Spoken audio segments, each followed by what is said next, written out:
Hi everyone, welcome to our first meetup in 2026. I have a short presentation before we start. I'm Łukasz. Somebody doesn't know my name, that's me. I've been hosting this meetup for too long now, and probably I very much like somebody to take over, but I'll be doing that probably till I die or something. Bad happens, but if you are into organizing things, we need coordinators, event facilitation, venue scouting, speakers, because we have our two veterans today, and I guess we could use some fresh faces as well. And of course, sponsors are always nice to show your company's engagement in community. I know the budgets are now thin, but let's see. If you want to contact me, here are some contact info. Also, we meet as a Polish Scala community on Slack. You can join using this QR code. It's super friendly space. You can talk about all the things that are not Scala as well. A lot of software engineering talks, really good ones, and also a little bit of Scala as well. So I would like to already invite you for the next meetup that is going to be just before Scala, with Lihao is speaking about something else. Then he's going to talk about at Scala, and we also look for more speakers. After that, we will of course have plenty of beers and fun, just to sleep through the first session of Scala as usual. And today, the plan for today is we'll start with Maciej talking about AI tools. Then we have a short or longer break. We'll see. We never stick to the schedule, so it's going to be a lot of improvising.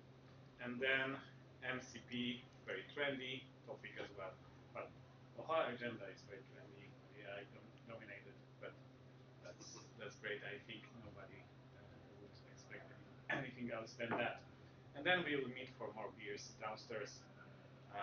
Yeah. Yeah. So meetup is sponsored by JetBrains. As you can see, there's some cool swag over there. There's pizza by JetBrains and also beers. And yeah, the sponsors, Iterators, the company I work for. So if you want to know something about JetBrains or Iterators, you can speak with either us.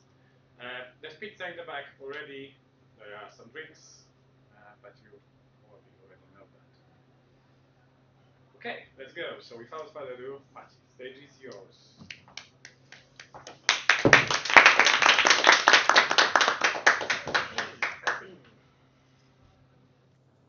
This thing here.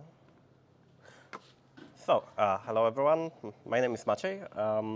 This talk, I first gave it like more than a half year ago, and when I yesterday started to look through it again, I decided that maybe this is the last time I should give it, because in the last half year, maybe like many things changed, and every time I was giving this talk at some meetup or conference, I had to update it anyway. But now it looks like I'm talking about things that everyone knows already and use it. So like a lot of it is really common knowledge. It's like I'm talking about that there are classes and there are traits or something like that. But then I thought also that when I'm giving lectures to my students, then it's always like someone knows almost everything. Someone knows like half, and the other person knows like the other half, and someone in the back who doesn't know what are we talking about at all. So maybe I guess you know what I'm talking about, but maybe there will be some like elements of it that will be interesting to you, and you will learn something new anyway. So we will talk about AI Assistant, of course, in IntelliJ Idea with Scala Plugin, about code completions, which is kind of the same thing, but also not. And I will try to do my best to like explain what's the same and what's different. A few words about Melon, that is our own large language model, and about Junie as a AI agent that is like for bigger tasks than AI assistant. Yeah, and this is a quiz which is, I decided to still have it in here because for historical reasons, because like questions are like, have you ever used an AI assistant while coding? Yeah. Well, but okay, maybe you you would like to tell me if you used AI assistant and Junie. No? Okay. But some other AI software for sure. Me too, I'm using Mistral for research. Yeah, so that will be in, that's the last slide for a moment. And now let's go here. So, yeah, we'll be talking a lot, so I have my own script here. Okay, for the purpose of the talk, I coded a game of Snake in libgdx and Scala. libgdx is it's possible to natively to just write code for logic for games in Scala. So as you can see, the snake is made of those green tiles on white tiles, and it has a head, and it when it goes over the edge of the board, it wraps around. Second, it eats those Scala logos, and then it grows. And third thing, if I do something like this and collide it with myself, oh, then I should die, but let's try it again. Oh, yeah. Okay, so then when it collides with itself, it dies. So, yeah. I have two versions of this game. First is this finished one. And I talked about those features that the snake goes around the edge of the board, that it eats the Scala logos and then it grows, and also that it can collide with itself and then the game ends. Because I have this unfinished version here. That's not. Okay, and in the unfinished versions, there are no such features. Let's just compile it. And now it just like go away like somewhere in the space. It doesn't matter if it's on the board or not. Still, I have those keys so I can just move it around. It does not eat Scala logos, and it can just like go through itself to the other side. So, yeah. And we will try to simply write that logic with AI assistant. So first thing to do would be to write code to wrap the snake around the board. This is done in this way that the body of the snake is just a list of those positions, and the snake direction is a direction where if we have a head, then the next point in the next turn, that head will be moved in that direction. So we have new head, we have new body, which is like the new head plus the init. So the last element of the body is this tail that is going to be cut out.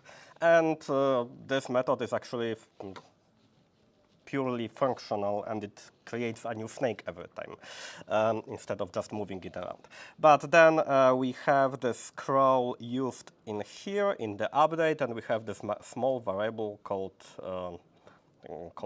like underscore snake, and this one is going to be updated every time.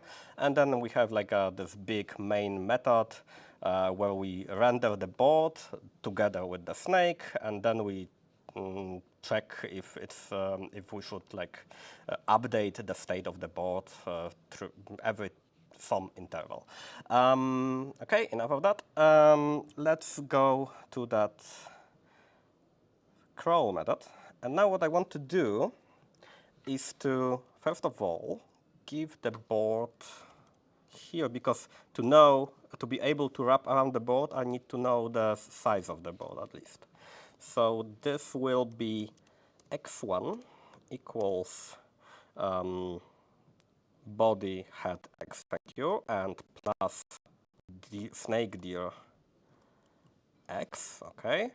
And then there will be val new x, which will be something like if both says -1, okay, okay, yeah. So that's code completions in IntelliJ Idea.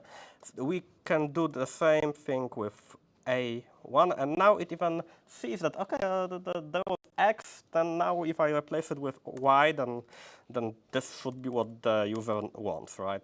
Exactly. And now I can delete this part. I can, instead of new head, I can simply inline post to the new X, new Y.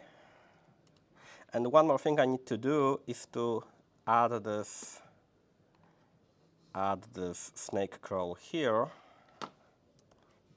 like this. Great. Bam.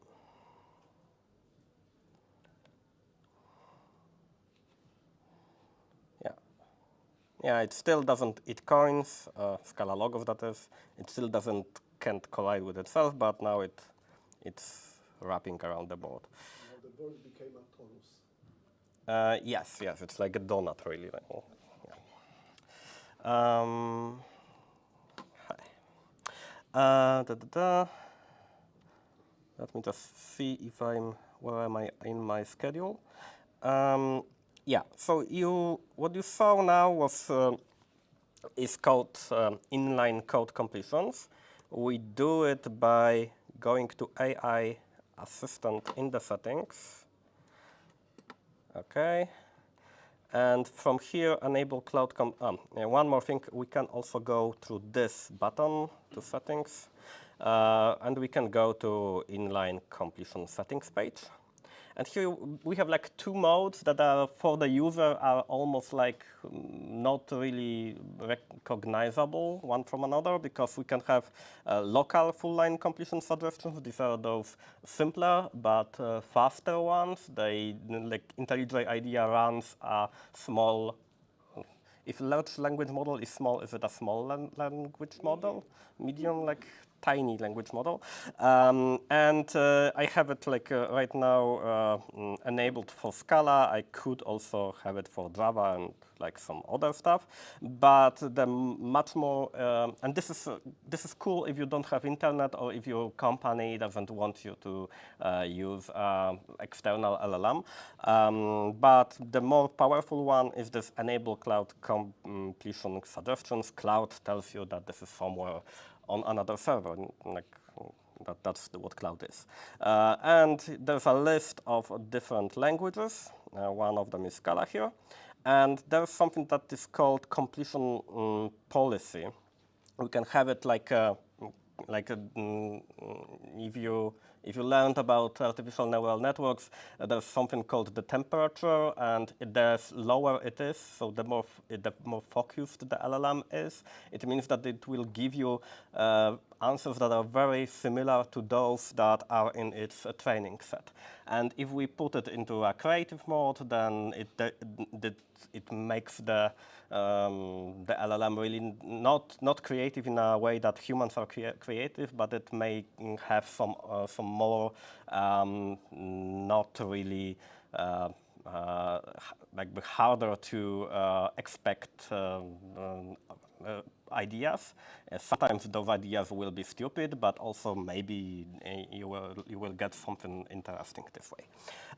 This one is purely decorative. It's about that there is some indicator that we are using AI. And this one is actually much more interesting, enable automatic completion on typing.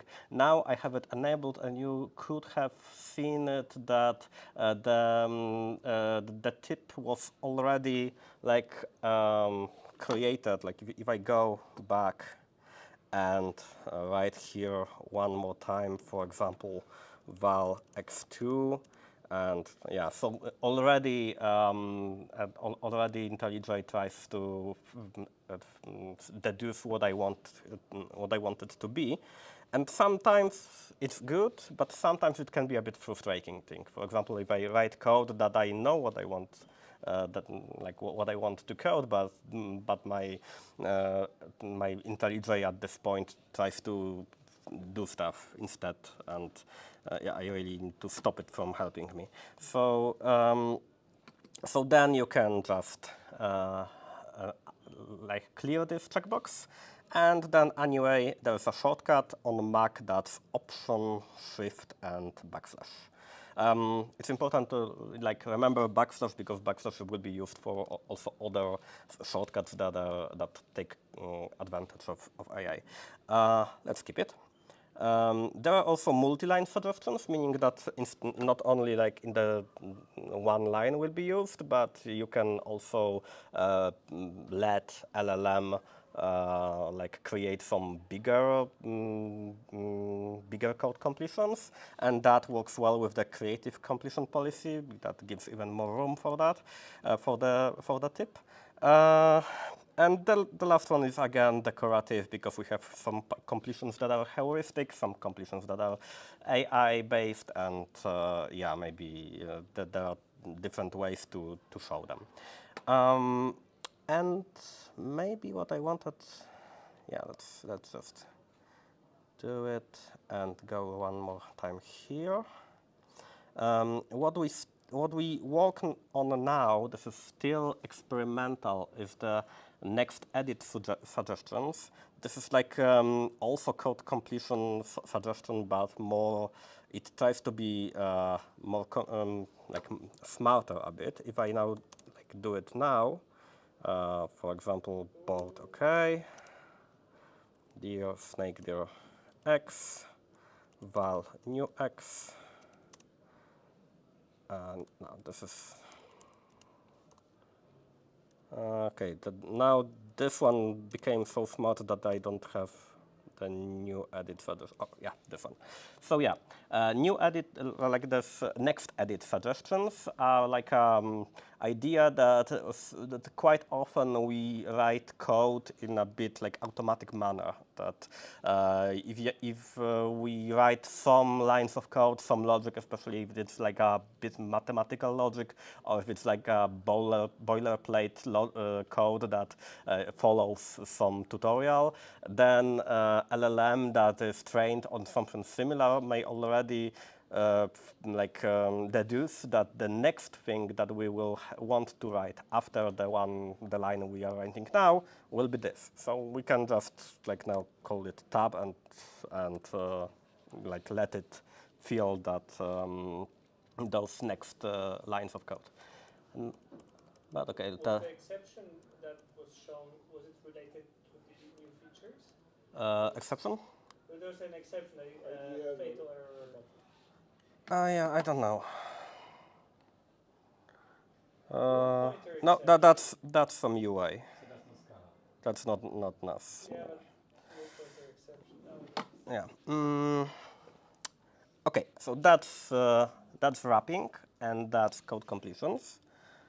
Okay. And the main AI chat window is here. I should have. This is my old conversation with it. I can just create a new chat here. If you like work with AI Assistant a lot, then you can have like many chats.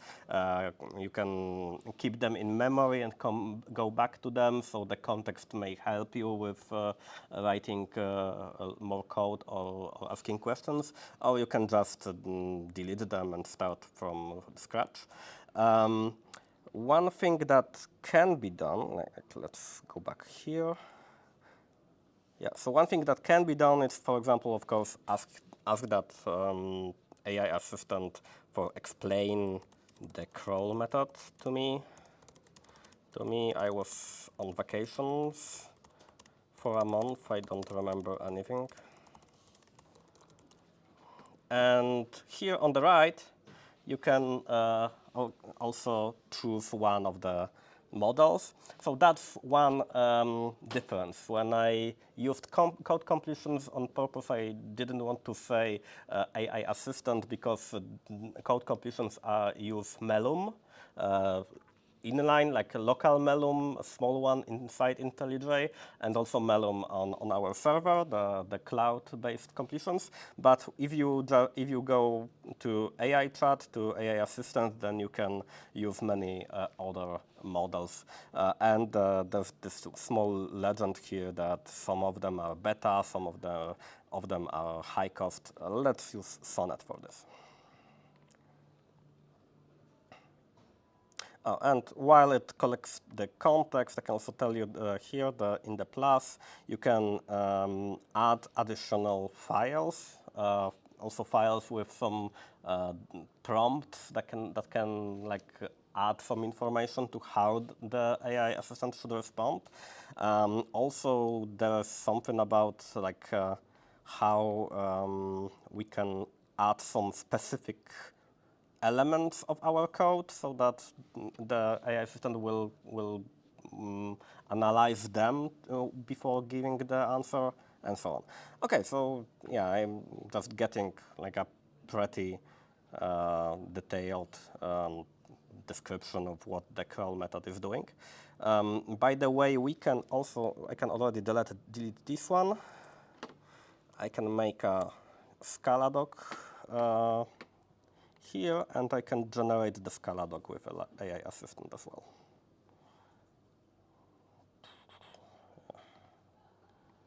So that's it. Okay.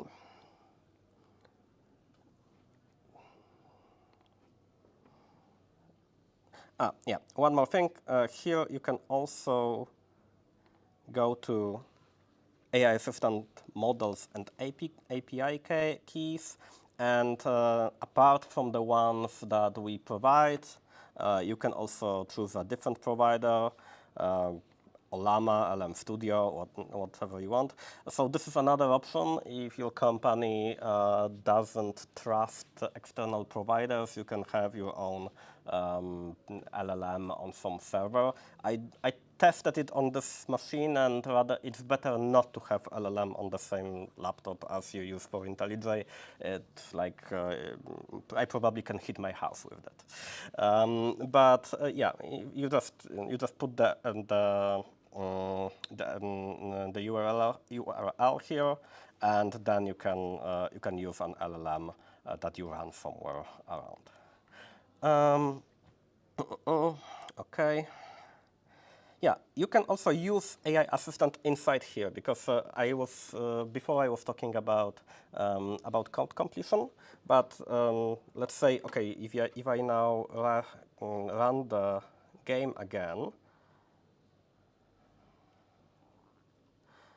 and this time the next feature we want to code is those eating of Scala logos. Okay, so let's make it with AI assistant. So this is Control and backspace, and I open the prompt in editor, and I will cheat a bit and go here to my script. Code edit AI assistant chat. Explain, okay. Yeah, create a new immutable field, hasCoin, in the snake class and set it by default to false.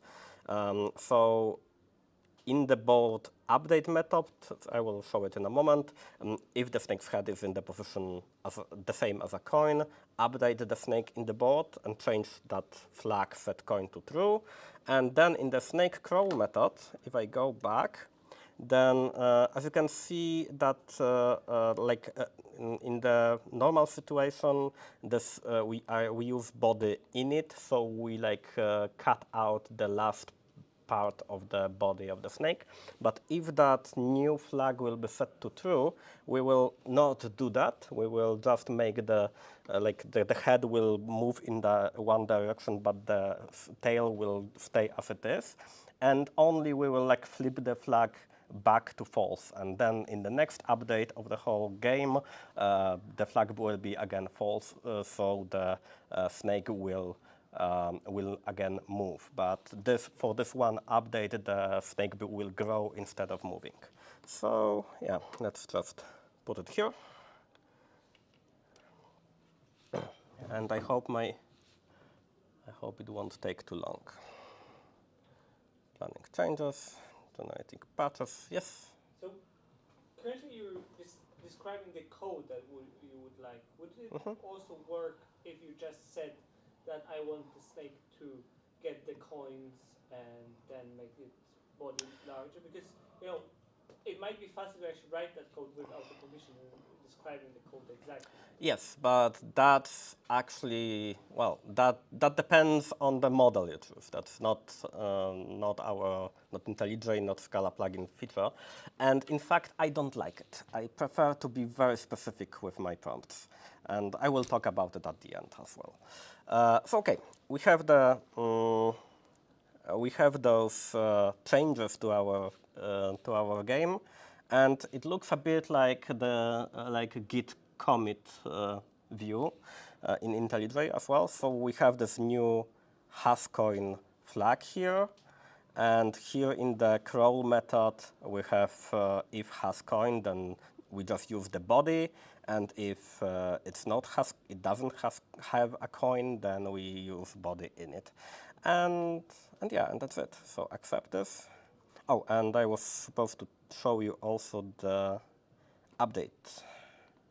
Yeah, so this is how it works.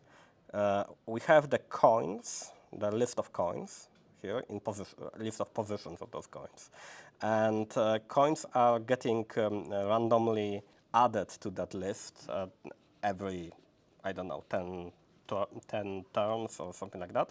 And then the update, which was before it was only this one line, got this part that coins, if the current head of the snake is on a position that is also on the list of coins, then the snake is updated by setting this hasCoin flag to true. Yeah, and we can run it again.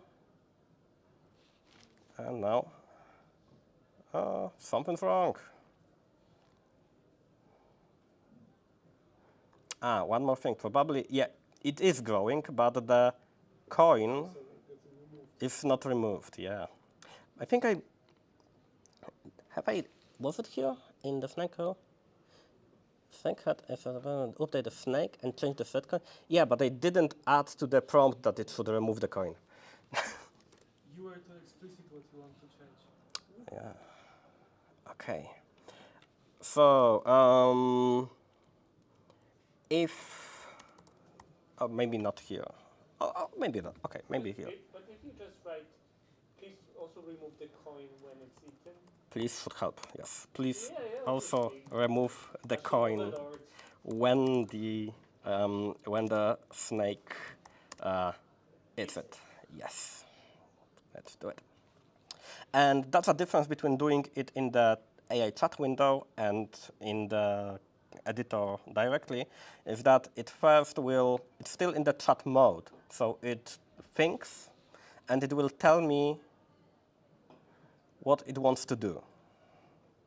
So yeah, coins equals coins filter not that place. Yeah. So, and now I can click apply. So you didn't have to be very explicit to work. Maybe Sonnet is not that bad. And Opus has pretty good results. Sonnet as well, and it's cheap. yeah.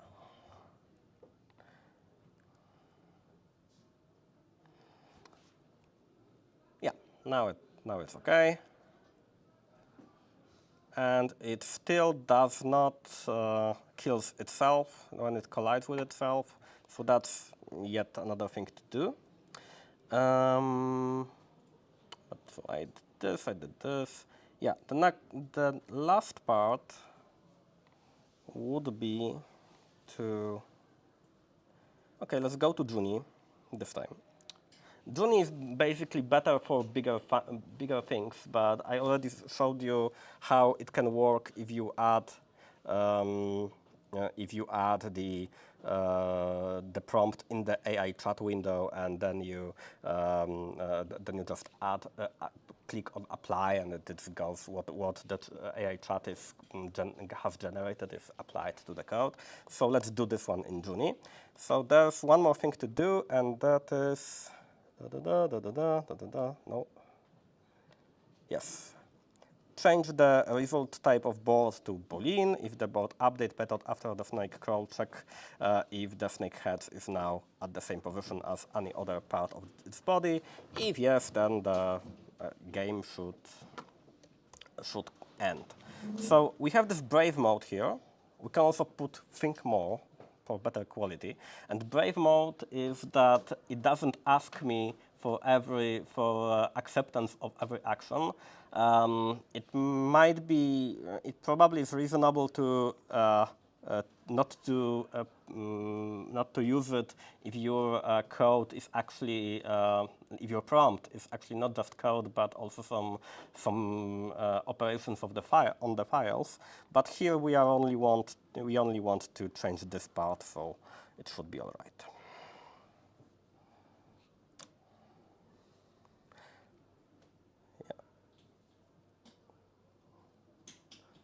Yeah, Junie is like it also shows that it might be a bit too big to be used for something so simple. It actually like creates all this plan, edits the file. If there are unit tests, it will run the unit tests. If some unit test fails, then it starts to think, okay, does it mean that the test should be updated or maybe the code is wrong? So it can take quite a while to do it when AI assistant is just, okay, boom, this is your code. Let's do walking. As you can also see, it doesn't ask me for permission because I checked the brave mode. You should name it the YOLO mode. I think that's YOLO mode.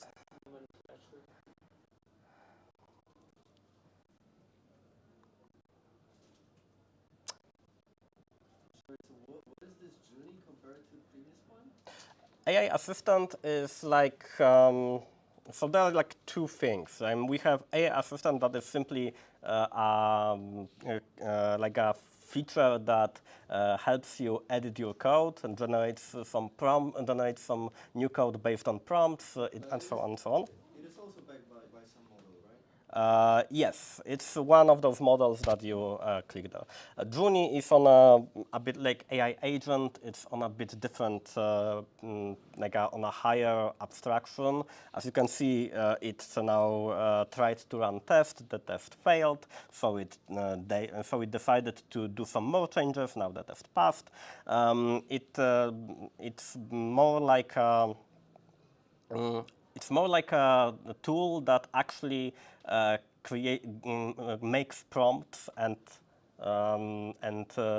generate code based on those prompts. And it can just go forward and back all the time until it gets the result that it's happy with, and then it tells us, okay, this is what I did. I will go back to Junie in a moment as well, but now let's see. Okay, it created some more code. We have this update method that is now returning a Boolean in the situation when body contains the head, so like if the snake is colliding with itself. And then in the main file, we have this board update, and the game over is the Boolean. If the update returns true, that means that we should exit the game. So let's see if that works. Okay. Now it also made the run button run the tests instead of application. That's a weird behavior, though. The model run the tests, not you. So. Well, it's in the brave mode. It changes your. Okay. Da-da-da. Okay, one more. Yeah. So yeah, it works. It doesn't. There's still no. If you remember, in the finished version, there was this small pop-up that told the score. We don't have it here, but we don't have time to for it as well. So now Git. And of course, also if we also use Git commit, Git plugin for IntelliJ, we also use AI here to automatically generate a commit message, and we can now edit it before committing. But yeah, if this is some simple stuff, then I would just leave it like this. One more thing to show maybe is those quotas that are a bit like a mystery, because what does it really mean that there are 64.91 credits left? This is quite an artificial unit that is used by the AI team in JetBrains, and it's all the it's still at work. Like many things in JetBrains are still developed, and some ideas about how to handle it change. So for now, we decided to just use this like artificial unit of monthly credits left. And in the future, I think there will be some like better explained things, better explained way of spending it. The thing is that LLMs we have are also like not our own, right? We use models belonging to other companies, so. There needs to be some limits, but there are no limits on Melum because that's our own. So if you only decide only to use code completions but don't use AI Assistant or Junie too much, then you are completely free. And by the way, Melum is an open source model. Come on. There are a few empty chairs. All right. Melum is on Olama in a few different ways. What may be interesting to you is that we have models that are trained for Python and Kotlin, but in the recent times it seems that it's better to have one model that is simply for programming languages, and this one works better than one that is fine-tuned for one specific programming language. So that was unexpected, but it means that we will focus more on working on this like common programming models instead of making different models for different languages. Yes, there was a question? Yeah. So is Melum actually sending some more context information about the current cursor context along with the code snippet, or is it just sending the snippet of the code and requesting the completion to be computed? Because with IntelliJ you have all available methods, for example, for the symbol when you try to select a member from... So Melum is used for code completion. So it only, I don't know the details, but I would expect it only sends a small snippet of code around what you're doing. I'm asking because some time ago I saw that there is something like Sweep AI. They are JetBrains' first AI code completion plugin, and they are doing something like this. So I was just curious. So It they also are doing something similar, or... Yeah, also maybe you might have noticed that when I started to write val x1, then at the next moment it already knew what to do with y1 and knew y. So it shows that it actually gets also information about what I wrote a few lines before. Yeah. Any more questions? Yes. So if you have Ultimate, you have those 70 credits, or do you have to buy it separate? This is separate. Separate. How much is 70 credits, do you know? I can't say. Okay.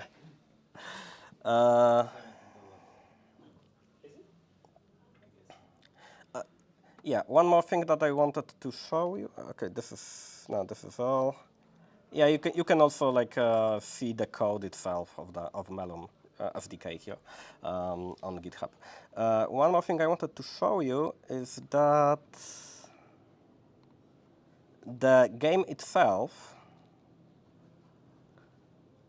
was also I coded it with Junie in one day. It was some months ago, so the the IntelliJ will look a bit different. But yeah, libgdx can create the the template, and then I use Junie to first remove all the Java classes and just make everything in Scala. And yeah, that screen with libgdx is from the template, and then it's one prompt after another.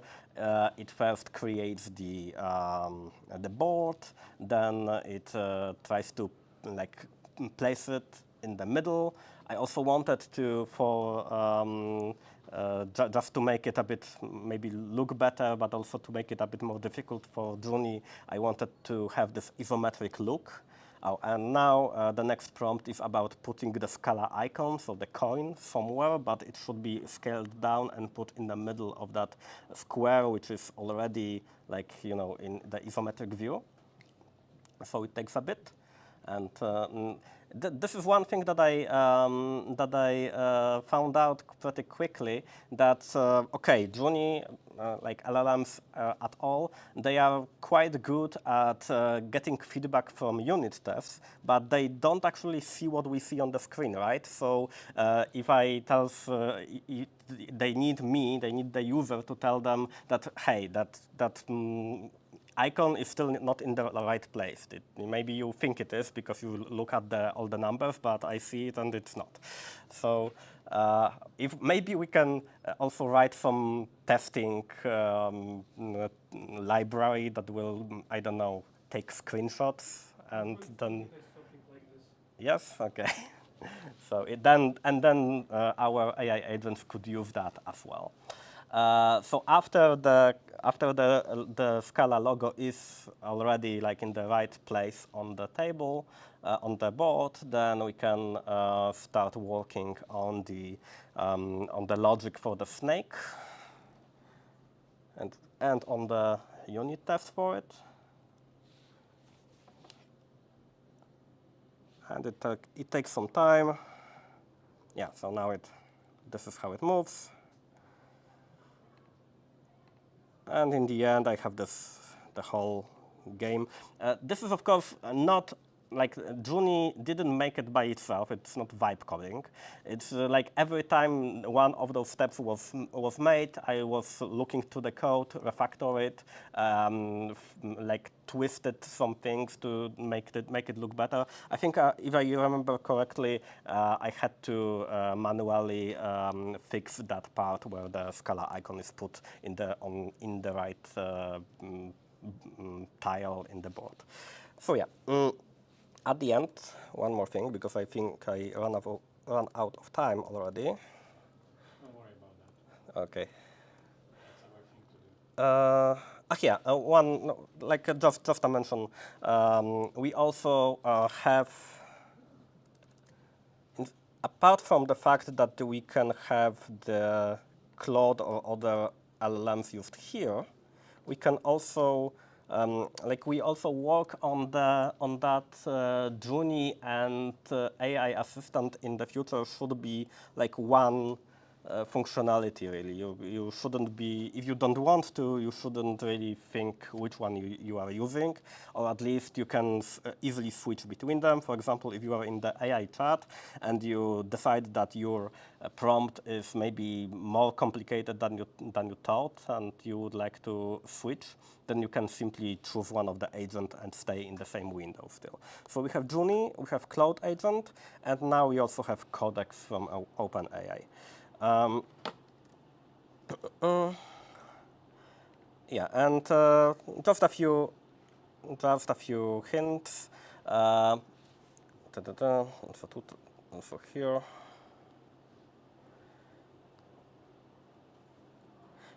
Yeah. So LLMs are just tools. They are not thinking really. They just take some input and which is our code, and they have those testing. They are tested on.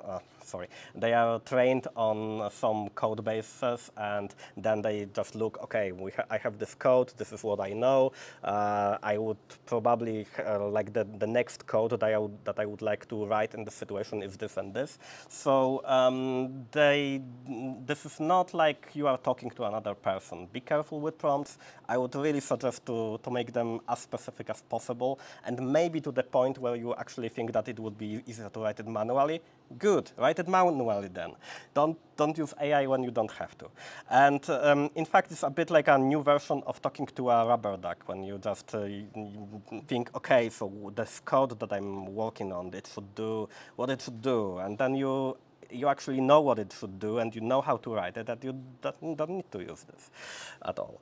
But if you do, and yeah, it can speed up your work, especially if there's a lot of boilerplate code, or if you are writing some mathematics. Like in here, I have this code that is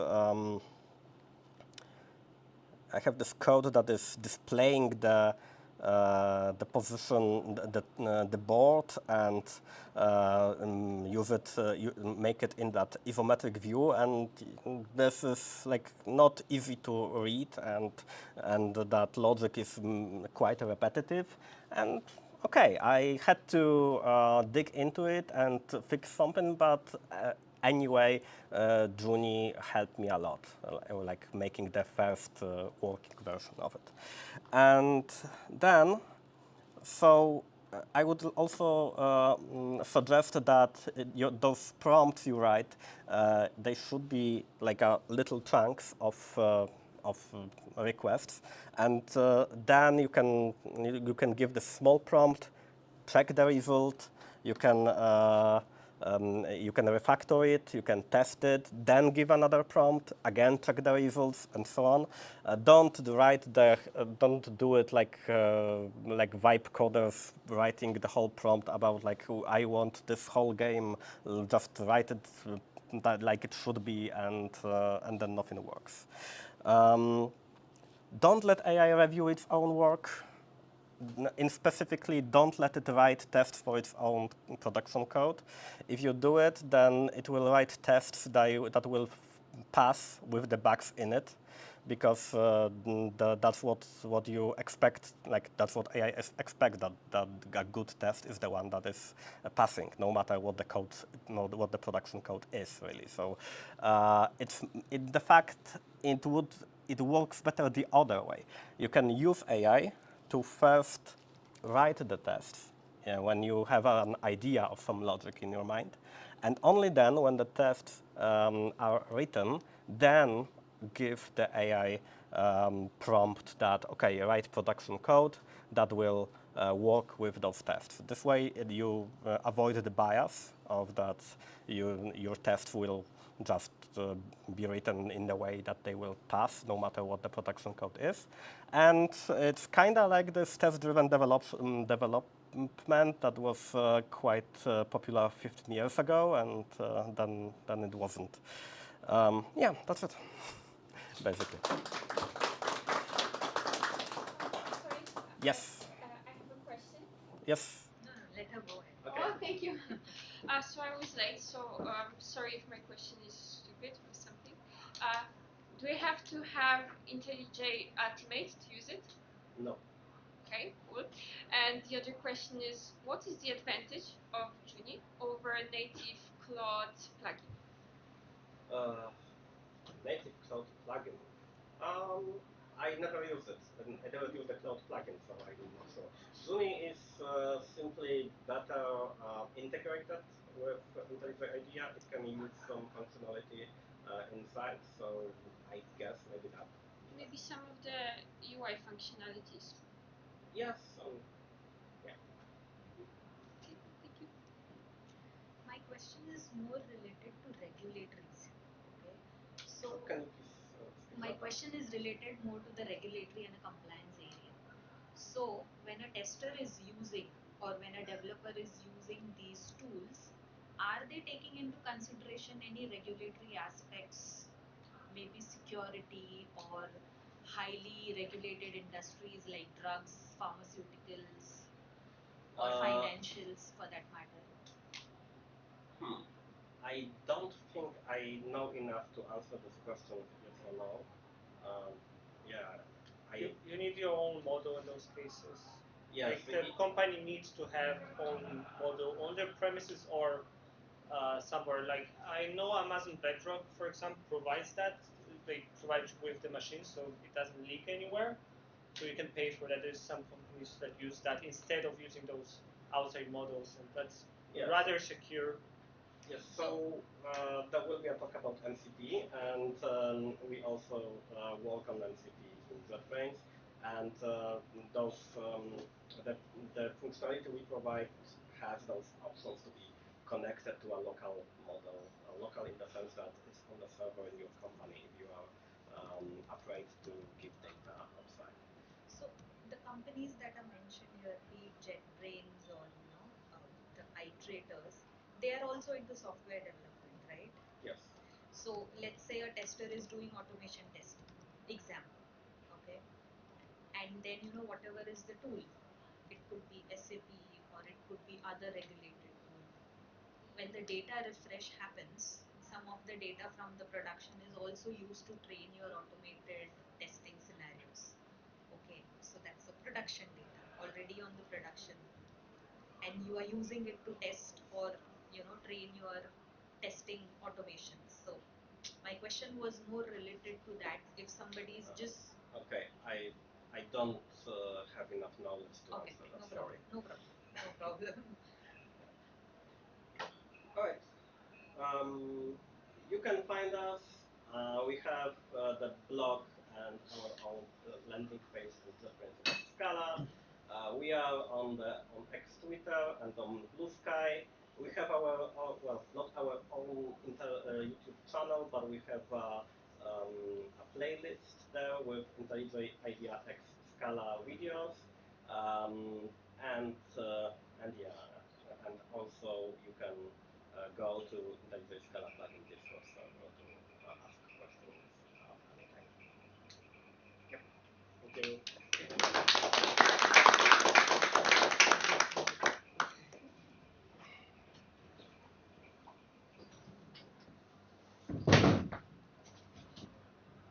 Thank you, Maciej. Good introduction to our AI nights tonight, and now I invite you for some fun drinks in the fridge, pizzas over there. Don't forget about swag and have fun. See you in Also the 5 minutes or something. 15 minutes. 15 minutes.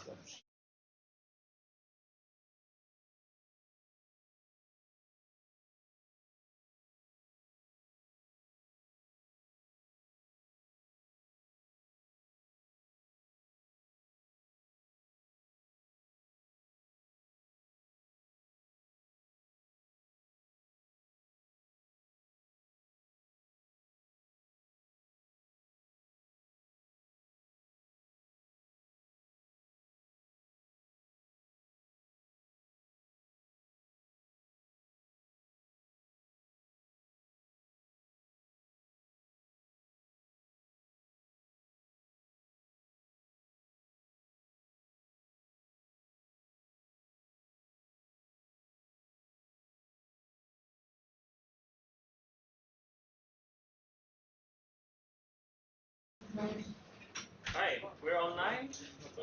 Yes, I think we are online, or we'll be in a second. Welcome after short break.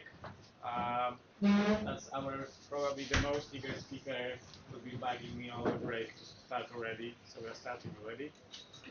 So continuing our AI adventures. That was a very exciting project a year ago, I guess. When there was the I'll first release. explain the title. Okay, but when was the release in methods for MCP? Less than a year actually, but MCP overall is like a year old. Yeah, I remember it was Friday when with my team, we tried out. MCP didn't work at all, but I think it's way better right now. So I think that's a cool story. Yeah. So warm applause for Maciej.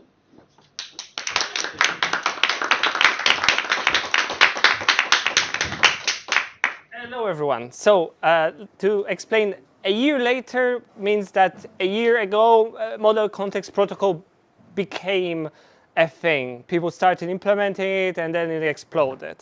And after that year, we have some knowledge about best practices, about what people were doing that was wrong, and all that stuff is what I want to talk to you about. But first off, who am I? So I'm Tomasz. I work at Virtus Lab. We work with developer productivity, Scala, a lot of different things, but our recent main focus is developer productivity, I would say. A lot of our open source Scala is related to that. And I myself, I am a maintainer of multiple Scala tools, including things such as Metals, which is the LSP server for Scala. There's Bloop, Scala Meta. If you know some of those libraries, I maintain them all. And parts of the Scala free compiler, the parts related to presentation compiler.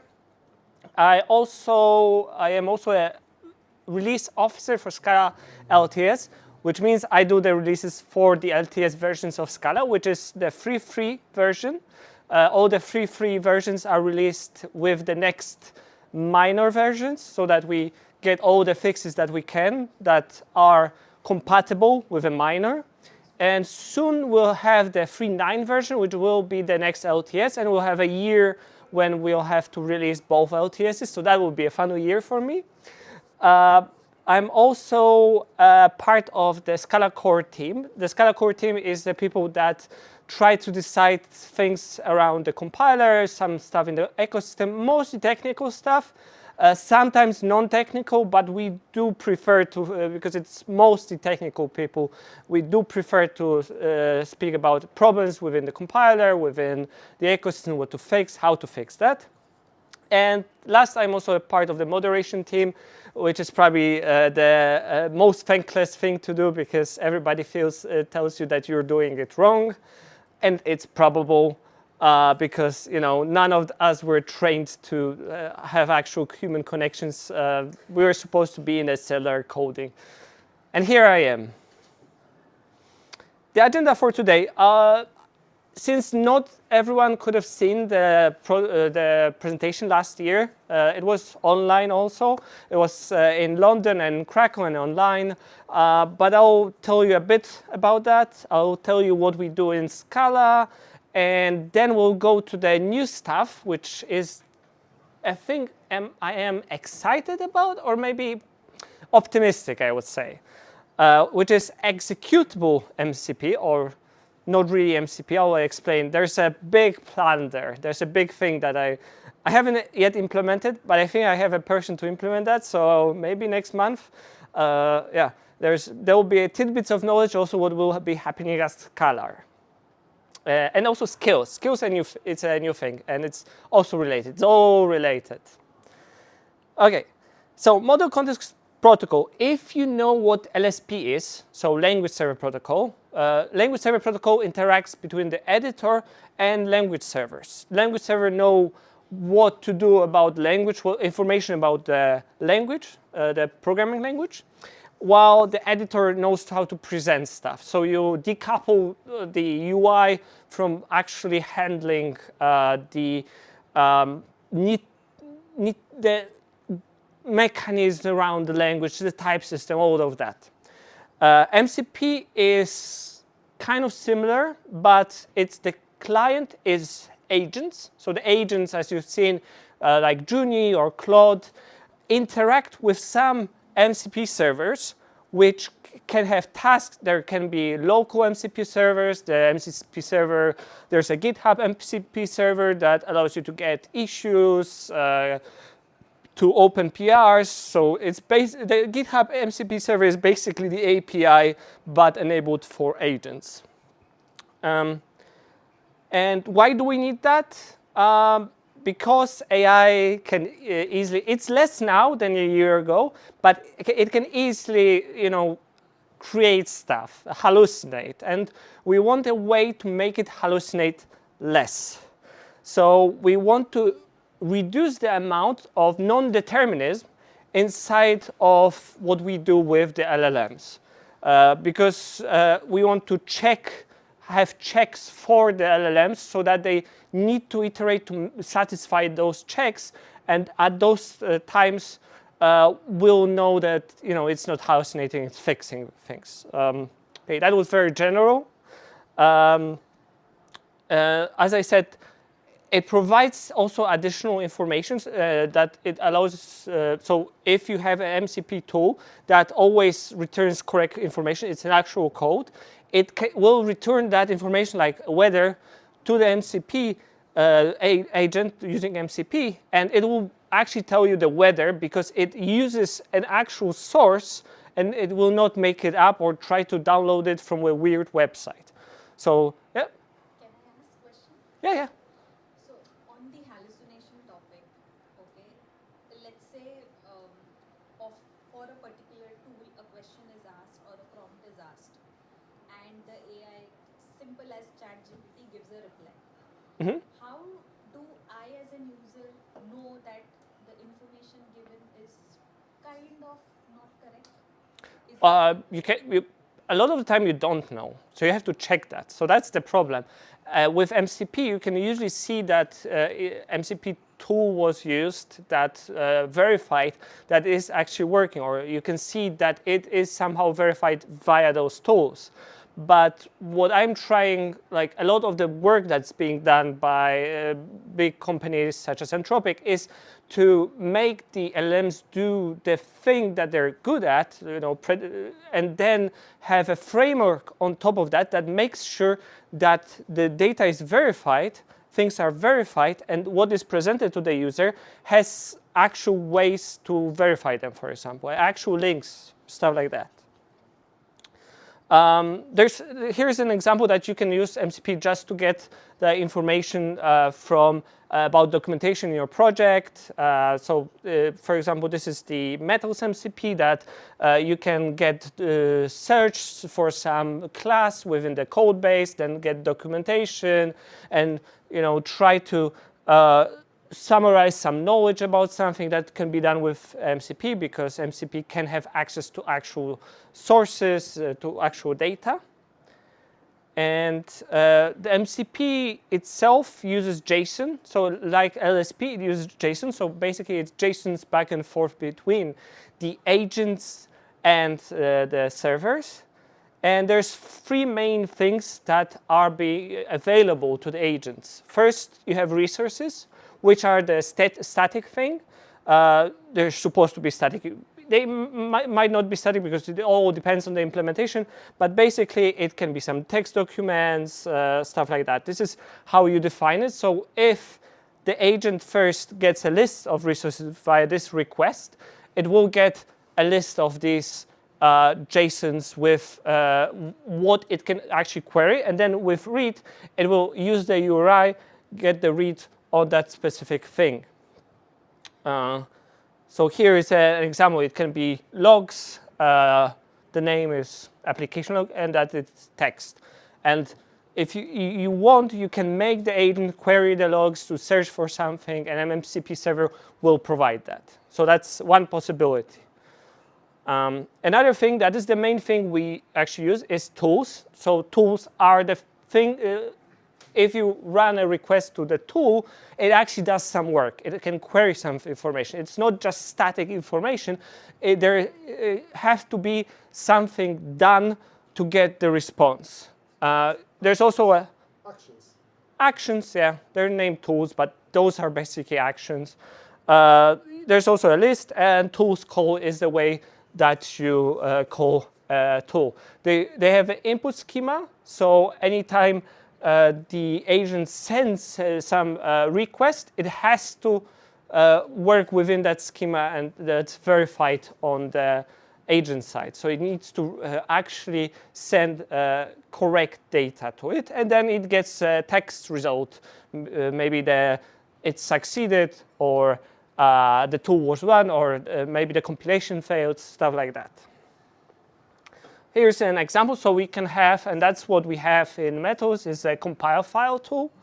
So then the only thing you need to is file in focus, so the file that you actually want to compile. There's compile module and stuff like that, but compile file is mostly focused on, and it only returns the errors within that file. So if you know I've seen it happen, so the agents are able to first maybe compile the file, fix the errors, then it compiles the module, and then at the end compiles everything, and there's no errors. So yeah, so this is an example of a tool. I'll tell a bit more about what tools are available in a bit.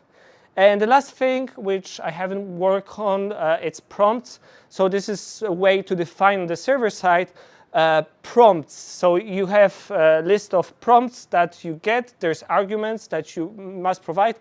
And based on that argument, it creates a prompt for the agent. So you can have, for example, a prompt that says that it's explain code. You just write what code you want to be explained and what programming language it is in maybe, and then it creates a prompt like, please explain this like a 3-year-old. It can be any kind of prompt. How is it different from the tool, the program action? It only returns the prompt back to the agent, and then it uses that prompt to iterate further. So that you don't have to actually write your prompt by hand, but somebody before actually wrote how to write the best prompt for this kind of scenario. I haven't used it much. A lot of the time you generate prompts with another model and then put it into the agent, or you write it yourself if you want control, like Maciej. But yeah, I haven't seen this implemented a lot. I think the tools is the one that is most used in a lot of MCP servers. But the idea is sound. I think I haven't just used it too much. OK, so how it's used. So for every tool that you have, every agent, you actually have to add the servers to config. And there's a lot of MCP servers out there. Like you can find for every database, for every possible system, there's an MCP tool that you can interact with. They can be disabled and enabled in a lot of the configs. I highly suggest, I'll be mentioning it, but it's something very important not to have too many enabled, especially if you use the GitHub MCP server. It has so many tools that it's terrible. You just use the ones that you need. And one thing that also gives you control, and unless you isolate it in a sandbox, the agents by default will ask before invoking every tool, and you can check what it's doing and whether maybe it's not, interacting too much with the outside world, where there can be prompt injections. There has been situations where people were putting malicious prompt injections into GitHub issues, which then were being used by the agents to leak the private code on the machine, because somebody does the YOLO mode. So you have to make sure that the tools that the agent is using is either it cannot do anything bad, so like the compile file, unless it uses macros, but you would notice it's using macros. But yeah, the compile is usually just compile. But like GitHub issues, there might be some weirdness going on. You might want to confirm what's going on. There's things like, I think Codex is trying to do that, because if you're running multiple agents doing different things, you might forget about one, and it's, for example, blocked on one thing, and it's waiting for your approval. So there might be ways to make sure that you are actually sensibly prompted. You check it and go back to the... Oh no. Yeah, back. Yeah, so that's MCP. How is MCP implemented in Scala and where? So it's implemented in Metals, which is the LSP server. It's the language server protocol that works with those editors and probably more. But it also works as an MCP server with all those agents and more. It is just for an example. That's the things I've used it for. I haven't used it for anything else. But you can use it with IntelliJ, which is an important note because, because we're the sponsored meetup, so you wouldn't want not to use IntelliJ. Never mind. Yeah. So why do it in metals? Because we already have the data that is necessary to query. We don't have to actually implement anything more. There's a bit of implementation, of course, but nothing major, any indexing, anything like that. It's already there. So we just provide a way with MCP to provide data to the agent. One interesting thing is there's also plugins for Claude that use LSP instead of MCP to query information. So you can actually now use LSP instead of MCP, but it's basically the same. It's agents querying stuff. Just with LSP, you already have everything implemented that you can use in all those languages that have LSP. And just to there's a Metal standalone MCP because previously you would have to run it separately. Now I actually merged it before the presentation, and it will be available in the next version. Once I add it, it will be available like Cursor install Metal's MCP. That's what it will be. It is possible to just use the latest snapshot. If you want to try it, I'll probably mention it somewhere. Then you can also bootstrap short MCP metals executable jar and use it through IntelliJ or anywhere really. So why do it as standalone? Because like not everyone wants to have full metals going on underneath, and if you're using IntelliJ, you just want to have the main stuff going on and not have to deal with a fully fledged metal server. And if you're interested overall with an MCP, you can actually create your own servers. There's a chimp library from Software Mill that you can use. It's pretty easy to implement new tools and stuff like that. So if you have at your company something that you feel the agents are missing, hallucinating about, it might be worth adding a source of information with the MCP server so that the agents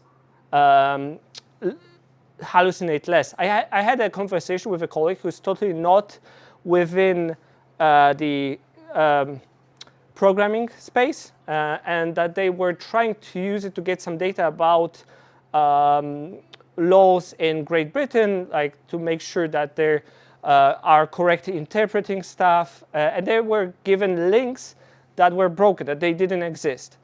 What you should do in that case, have a database of those files described with what it is, and then the agents will actually query that and give you that specific file that actually exists. So this is the way you should do things. So it's hallucinating because it doesn't exist. You make sure there's a source of information for that agents to actually use. That's what MCP is actually about. Yeah. Yeah, you can create it easily, and you can vibe code MCP server to provide you information that you need. I'm absolutely not technical, but I come into that space, the question which I asked him, like the regulations and, because a lot of developers or any technical person these days are using this AI tools, and when it is a confidential data, it just... I'll be talking a bit about that in a bit. In a bit. Sorry. No worries. But yeah, the general thing is that the MCP service can help you with in daily work. I know a lot of companies are actually helping people to create infrastructure that they can use AI effectively, and it's a market that's growing. But it's a good thing if you actually want to use AI, not to just use ChatGPT, because that's useless, but to actually have a whole infrastructure that is helpful for you. So yeah. All right, so I will go quickly over the tools we have. We have the compile tools. It can be safely used in YOLO mode, which IntelliJ says brave mode. I think it's more commonly known as YOLO mode. So it does whatever. It's perfectly safe unless somebody can convince the compiler to create macros that will, but it's very, unless you already had a prompt injection, this is highly unlikely it will happen. So it's perfectly safe to use in YOLO mode, and it will be actually used by the agents very heavily. So not every, important information is that not every tool will be actually used by the agents. That I will show that in a bit. Another tools, or really one tool, is testing. So as also you've seen with Junie, agents will try to test stuff. Sometimes you need to make sure that they test stuff. Sometimes they do it on their own.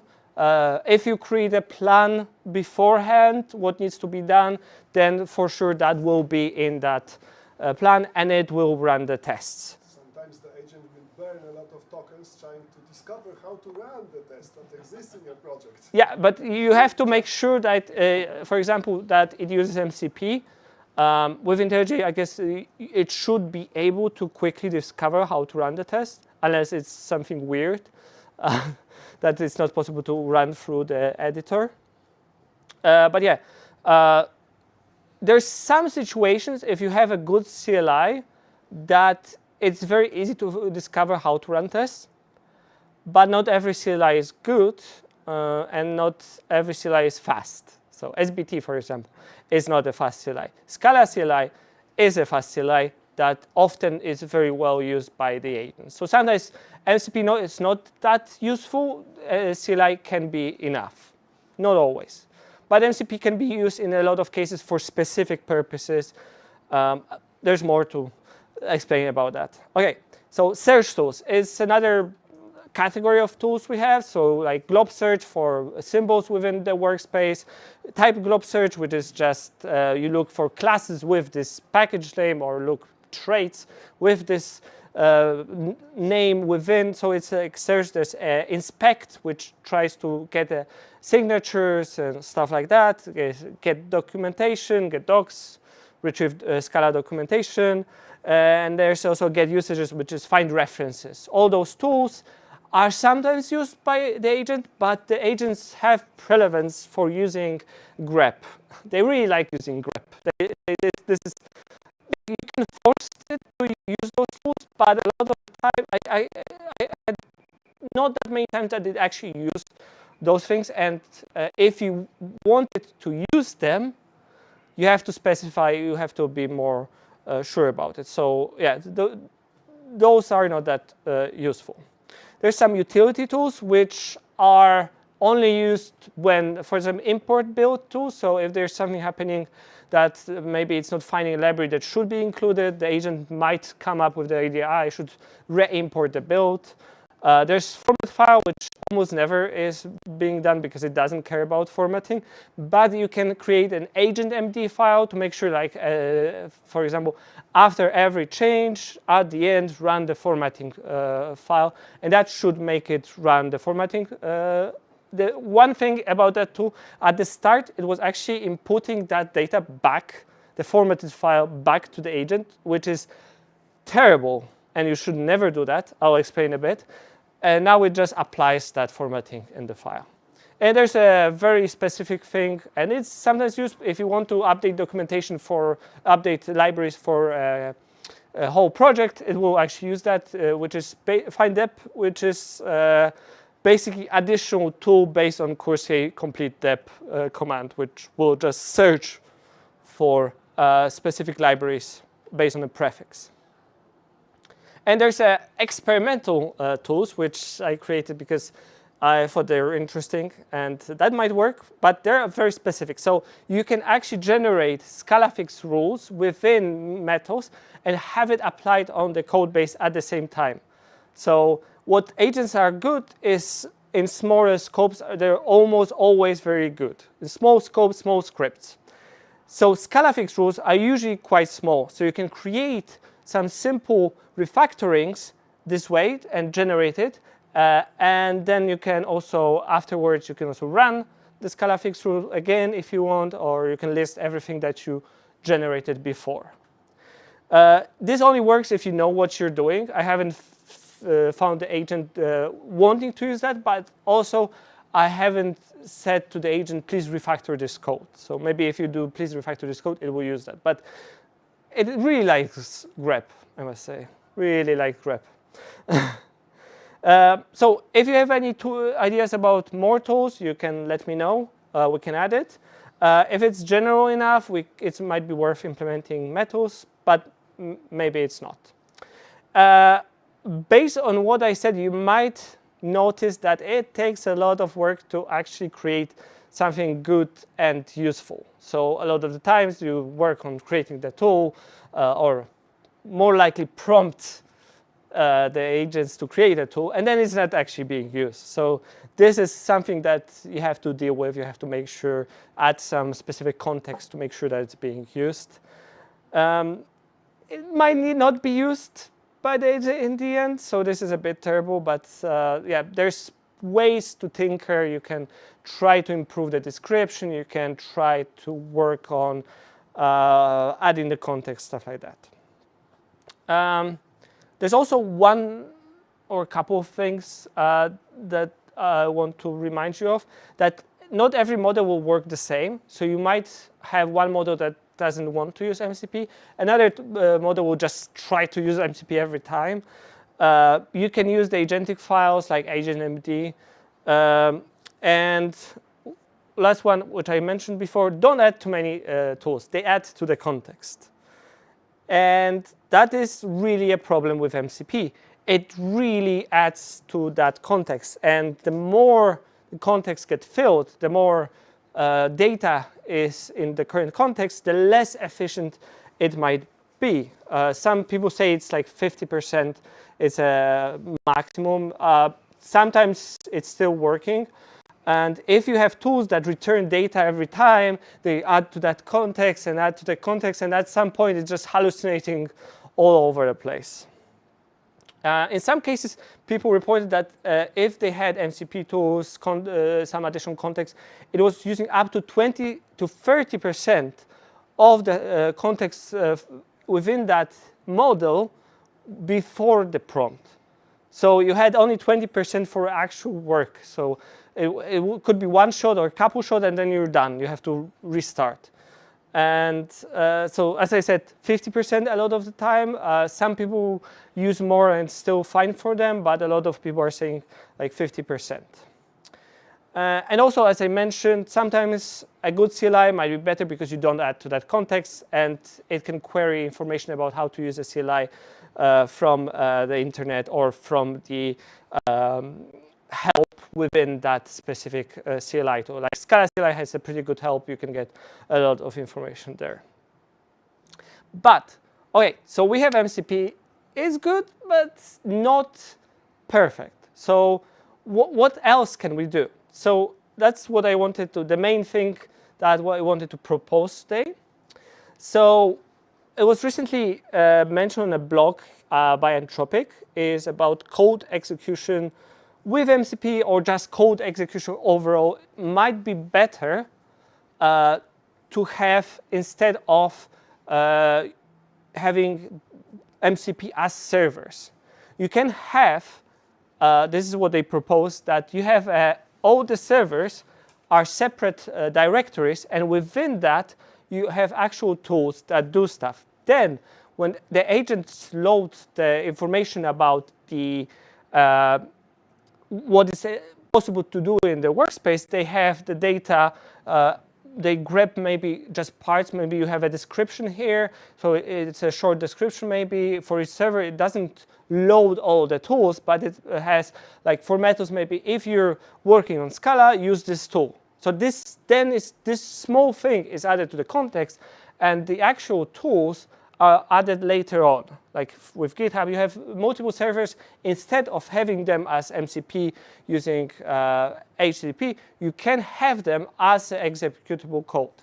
The idea that I have is that you can actually have the MCP servers still and have MCP clients that actually request information from the MCP server, and then we can create automatically based on the description of the tool. We can easily create automatically interfaces, and then when the agents actually do some work, they can just generate a short script using those tools that we had with MCP, and then easily get you the result that you want. And it compiles because we have types and everything.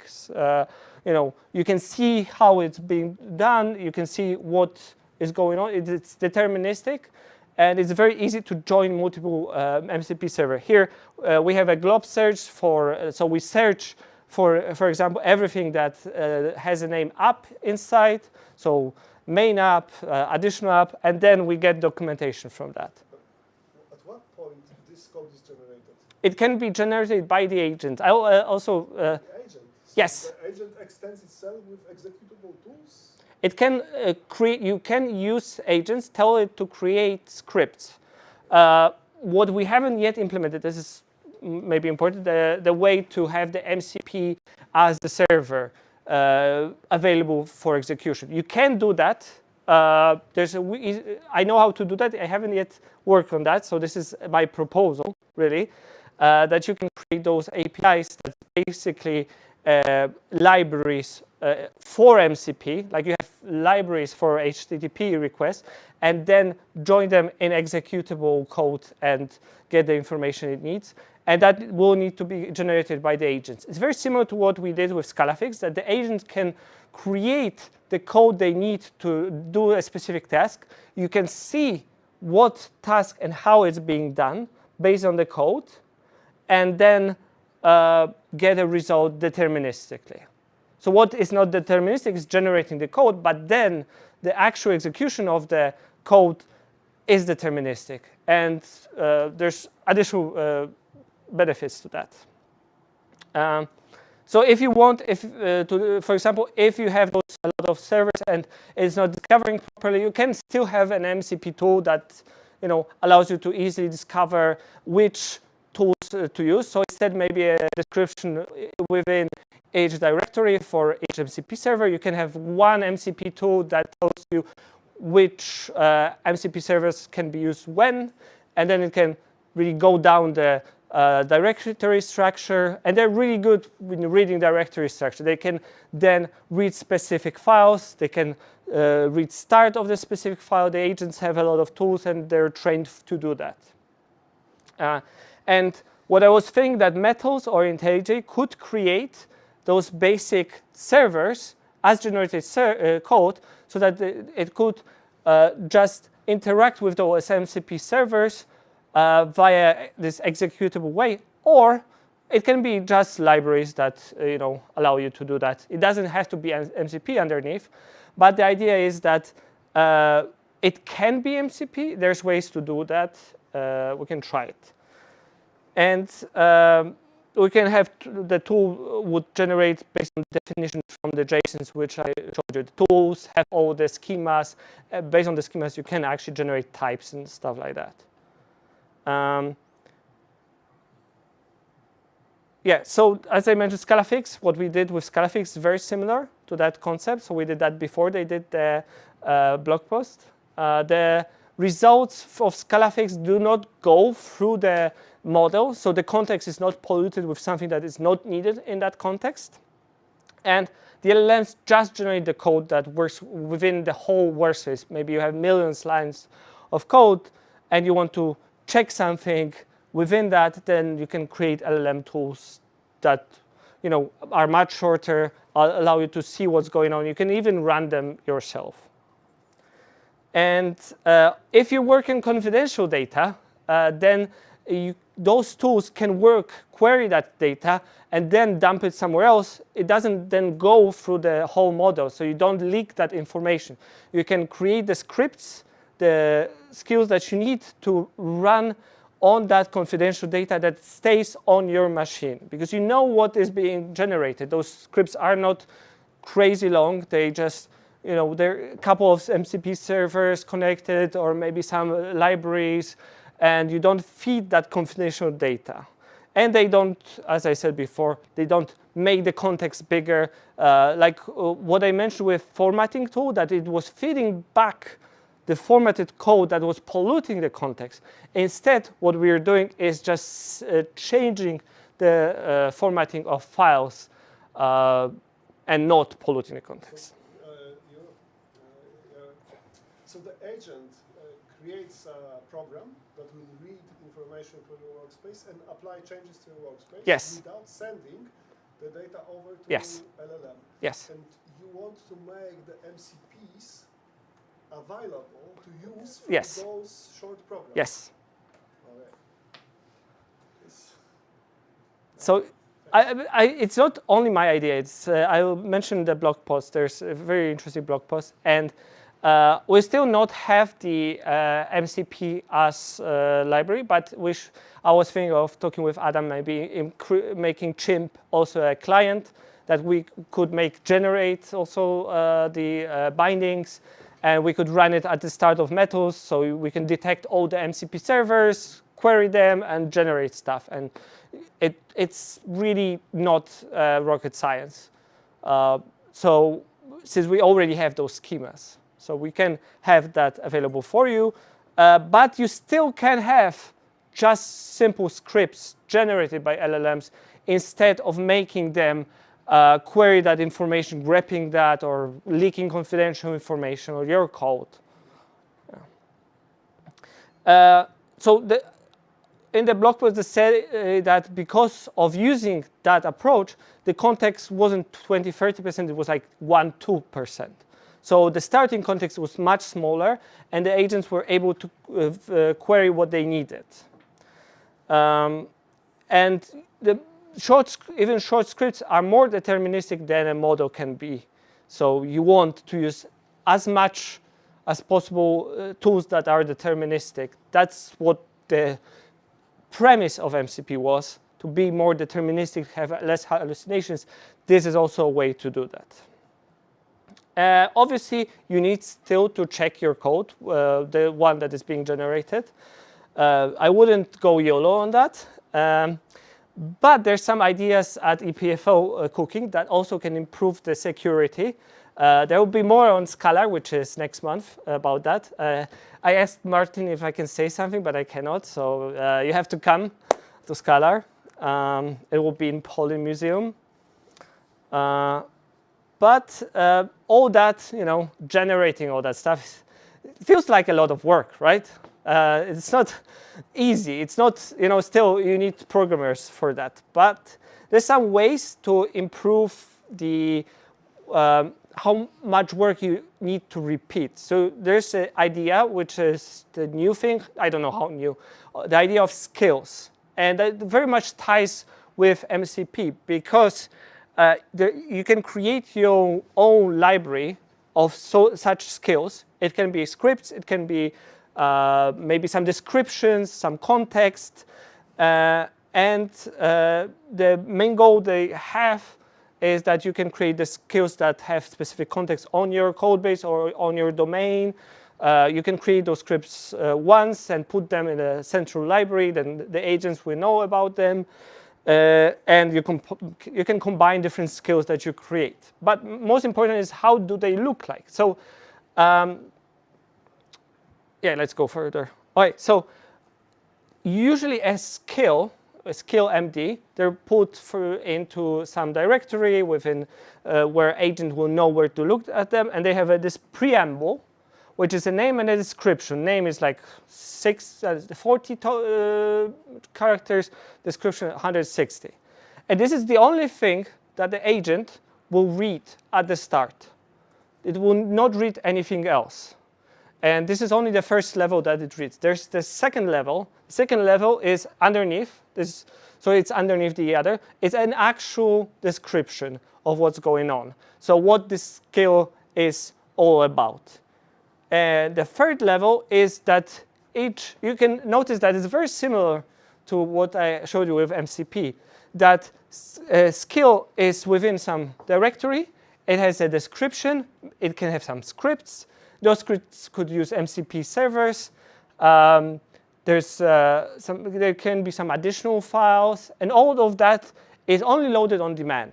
So nothing except the name and the description is loaded up front, which is much better than having MCP and a lot of context right away within your agent context. And so this is how it looks like. This is a very brief description of how a skill MD looks like. And you can put everything there. So it all really ties together. So you can have skills that have scripts written in Scala that they query something. You can create them beforehand. You can have your personal library of scripts that the agents will be able to discover. You'll be able to discover them easily because you can query agents. Oh, do I have a script that does this maybe? Did I implement it? I know on Scala Days, Anton Sviridov was showing his own, or was it before? It might have been before, but he has his own tool for scripts that whenever he writes a script, he adds it to that library, and then he can query what scripts he has. So I think he also added it to MCP. So he also had this idea of skills before. There's some work, as I mentioned. If we want to use the MCP as clients to the MCP servers, we need to implement the library. But it's all possible.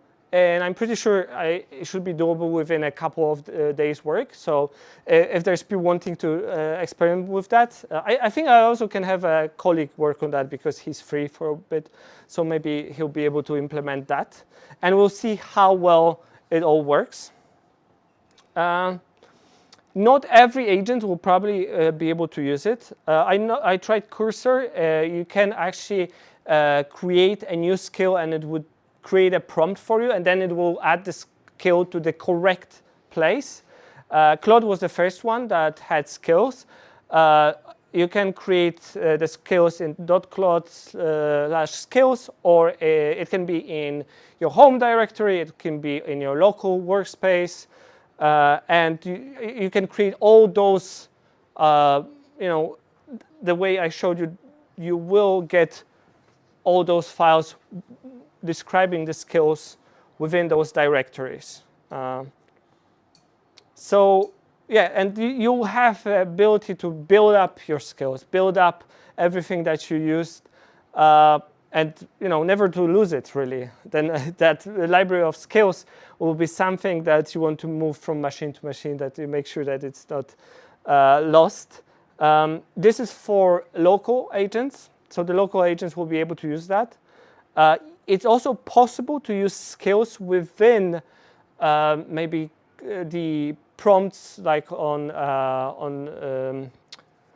the website when you're not inside, local stuff, but you're using the Claude AI chat. It's possible to use skills, but mostly there's pre-built skills they have for PDFs and stuff like that. You can add new ones, but then you need the admin to approve that, and that runs sandbox somewhere. It might not have everything available. It's much easier to create your own skills and not use the ones from the internet. It's also something that they write that you shouldn't use too many from the internet because they can be terrible and leak your data. So best thing is to do is to create your own. I have a short example here. You can see Cursor, for example, puts things into this .cursor, then skills. This is a sample one that you have a description how it works, what's the output, that you have a script here in scripts that it should use. This, I think, compiles. It doesn't matter what that is. This is an example. I quickly came up with that. For Claude, I haven't generated one for Claude, but that would be very similar. It's just .claude skills. And if you go into Cursor settings, you actually see it's all here. You can see the skills are here. You can add a new skill, which will give you the prompt right away, create skill, and to get weather in written in Scala. we can do that. And yeah, that might be too much, but yeah, then it will create another scale here, and you'll be able to use that. We can get back to it later. Okay, so that's it. I know it's all very new, and it's hard to wrap your head around, but I feel like the way to, even if you feel like this is all maybe not useful for you, the way to think about this is that if you use AI, you have to make it more deterministic. You have to add tools to it. It doesn't have to be crazy things that join multiple MCP servers and stuff, but it has to be tools that you see that the model is hallucinating, and then you add a tool that makes it hallucinate less. So that's the main idea, that all that stuff that's going on around that topic, it's mostly to do that. And I can tell you, that's the, if you want to search, you just have to search for this topic. That's what Anthropic was publishing. There's a bit more. You have to wrap your head around it. It's best to do it via reading that blog. It's very interesting, and I really agree with most of that. There's also, then you can also check skills, which are agent skills. You can find it on Claude API. It's very simple, just Claude skills, and you can find it. So you can read more about it to see if it's useful to you. A colleague of mine said that they started using skills, but then it still used grep. So that might happen also. You might have to be explicit about stuff. You might treat those skills as actual skills for you, not for agent, because then you add those skills, generate those skills, and then you have a central place to look up what you wrote in the past and maybe what you want to use. So skills are something that you can invoke explicitly from. Yeah, if you tell the agent to invoke that skill, that it will invoke it. But That's when you give a general prompt, the agent can decide to use Yes. the skill, so you need to tell it explicitly. it can those decide skills. to use the idea is that it will use the skill if the skill seems to be useful for the specific task at hand. But that's not deterministic. So you want, sometimes you have to, make it use something. Or if you don't want to tinker with all of that, you can always just generate those tools. Instead of, if you have a specific thing to do, you generate a script to make sure that, you have a deterministic way of getting the results that you want. And everybody can create their own tooling nowadays. They can create a lot of stuff like instead of trying to use just IntelliJ, or they can also add new refactorings, add new ways to change your code just using those agents, because they're really good at smaller scope. The bigger scope, the more you need to do to, it's like herding cats, right? The more you need to do, more context, more MCP tools, making sure that it works, have a great plan, multi-step plan, and then that becomes whole another load of work. But for smaller scripts, it's really good. So you might want to, if you're not keen on AI and you don't want to create a new startup based on your Claude AI prompt, then I suggest that you start with smaller things that improve your workflow, improve how you work. I think that's the best idea. You can try to do it with skills, but you don't have to. Okay. Any questions? A standalone server, can I write give me my application, for example, and share? Or another person has to install by himself? You have to install the standalone server yourself. Yes. You can run a standalone server as HTTP server. The GitHub one is available to use for anyone. You just have to provide your token, developer token. So it's possible to use that. But most of the time, I think a lot of people are just creating local MCP servers.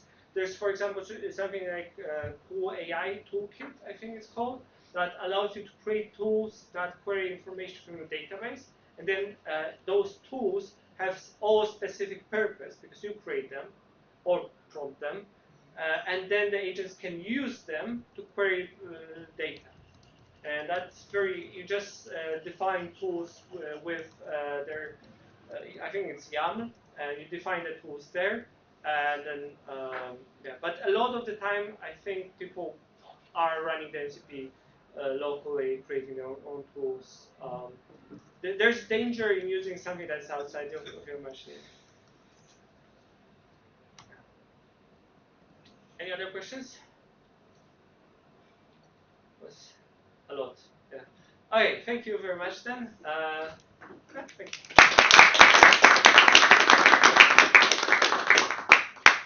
You can show what was generated. Okay.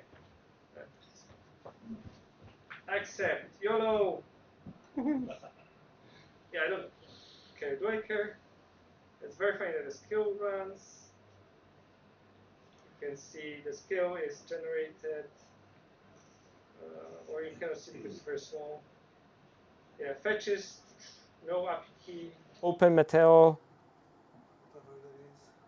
Is Scala the best language to write such skills? Scala is pretty good at writing using LLMs because it's very typed, and I don't know if it's a real research or not. There was a real research saying that Scala is actually very useful for using with LLMs, but there was also something saying that like 90-something% of all mistakes are caught by type systems.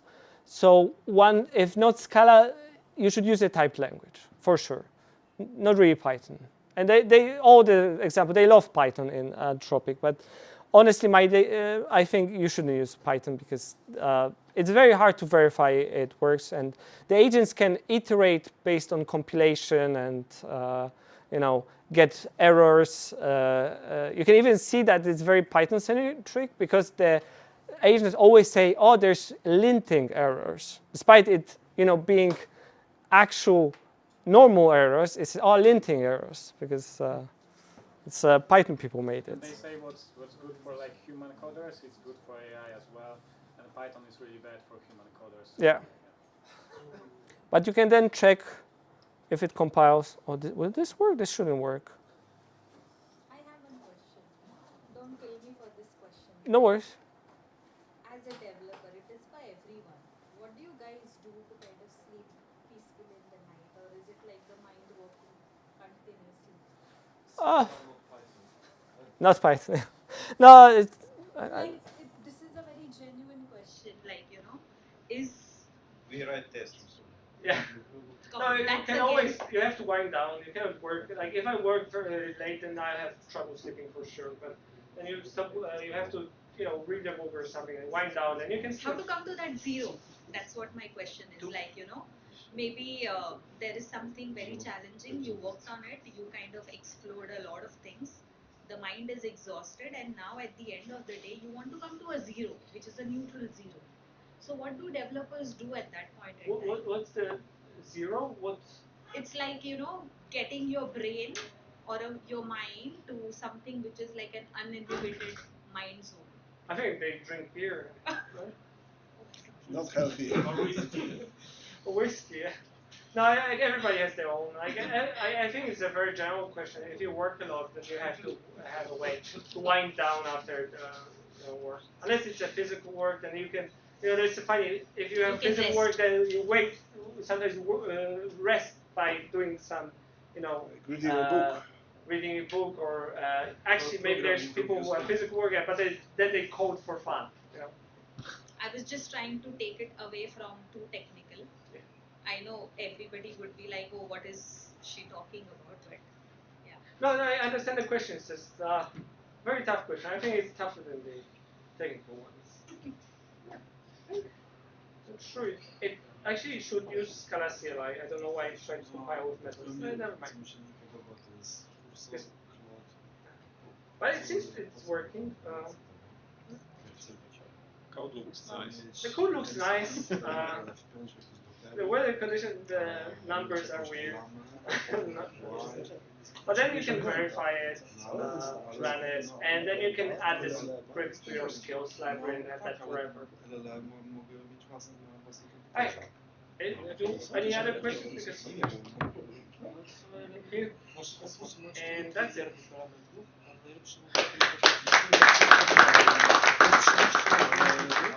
Thank you. I really hope you can now realize something. Yes. That's great. Okay, so plan for the rest of the night. So we'll stay for here a little bit. You need to finish pizza. We are not coming out before we finish pizza and beers. And then we'll go down to have some more beers after that. Enjoy. Thank you. And see you before school.